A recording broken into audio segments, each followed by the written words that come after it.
Is here today on the Ile Notre Dame in Montreal, the race for victory in the Canadian Grand Prix and the race for the 1980 World Championship. And the race for the championship couldn't be closer, for after 13 of the 15 races to count, Nelson Piquet leads Alan Jones by 1 point. Only Jones or Piquet can become this year's world champion, and the issue could be decided in Jones's favour today, but only if he wins and Piquet finishes third or lower. But if Piquet wins, the decision will go to the last race of the year next weekend in America, even if Jones fails to finish. So it's no wonder that there's a colossal crowd at this tough 2 3/4 mile circuit on the man-made island in the St. Lawrence Seaway. Tough because of its 19 gear changes a lap and its heavy demands on brakes.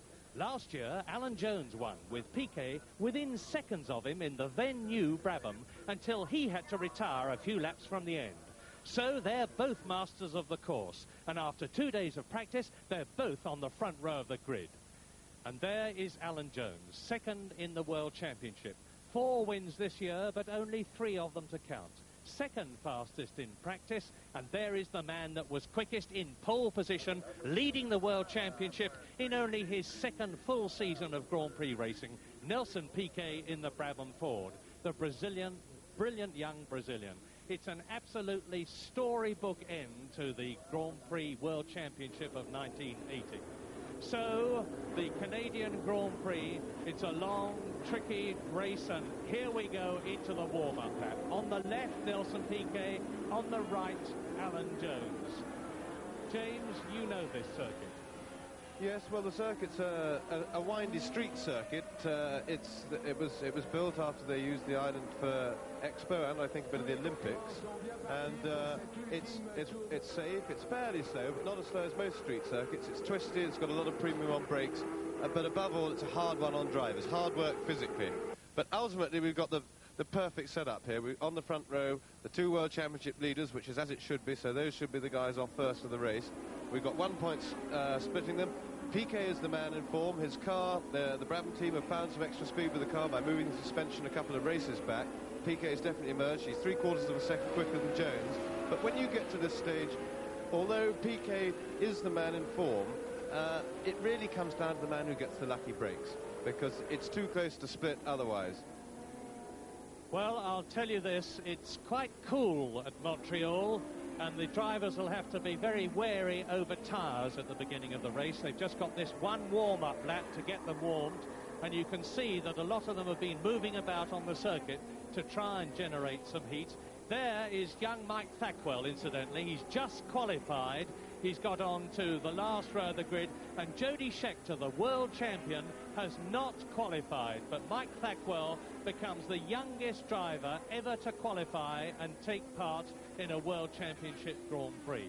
A wonderful achievement, and he's driving in the Candy Tyrrell team. Jody Scheckter hasn't qualified, but John Watson, a man who's had a poor season, has done extremely well. He's qualified 7th fastest. I think I should clarify, Murray, just saying when it all comes down to luck at the end. What I mean by that is that one little breakdown, one little thing going wrong with the car, for the guy who's unlucky, can mean much more than speed or points or anything like that. So it's whoever can get 2 clean races now in Canada here and then in the United States next weekend, who will probably emerge champion, rather than the guy who goes quicker. This is very often the way in motor racing. Well, it seems almost unfair on the other 22 drivers in this race, but all eyes here at Montreal are going to be on just 2 men, and they're the 2 men who are on the front row. Nelson Piquet, fastest, 3 official wins. Alan Jones, second fastest, 3 official wins, plus the contentious one at Spain. But look on the left, there in the middle of what looks like a row of cars, and it's 2 rows, is Piquet. On the right is Jones. On the left, in the second row, is Didier Pironi.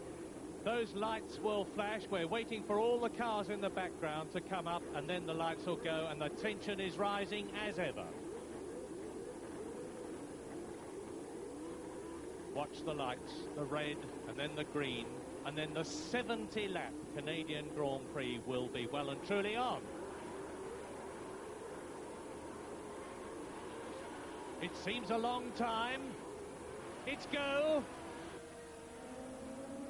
And Piquet's pulling across in front of Pironi, and Jones is round in front of him, and it's It's a multiple crash already on the first lap, and Piquet's off.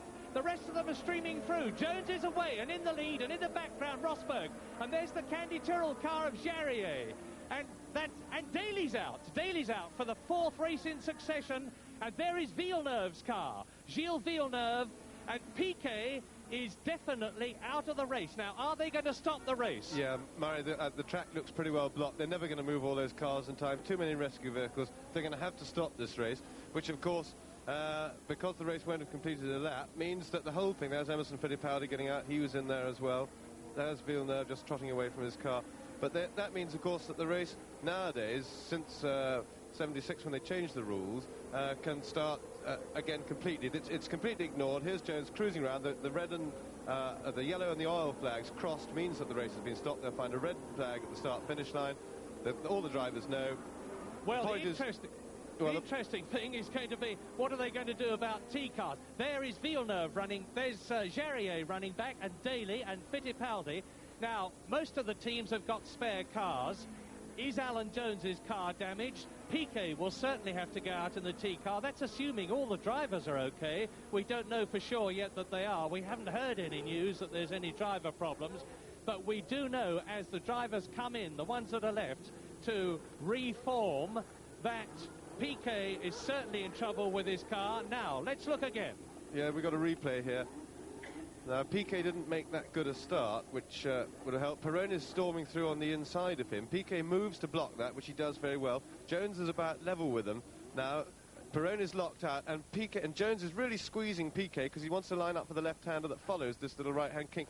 And there's Jones's car in the lead, weaving about all over the place. He and Piquet have definitely made contact, right? Piquet's gone out of control, and then, of course, people start anchoring up behind.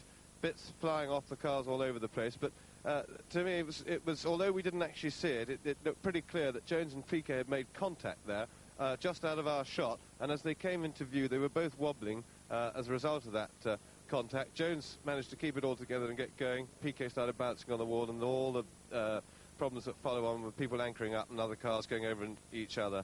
And I saw Mario Andretti's car in problems there. Number 11, Mario Andretti. Both the Candy Tyrrell cars out, the Ferrari out, Piquet's car out.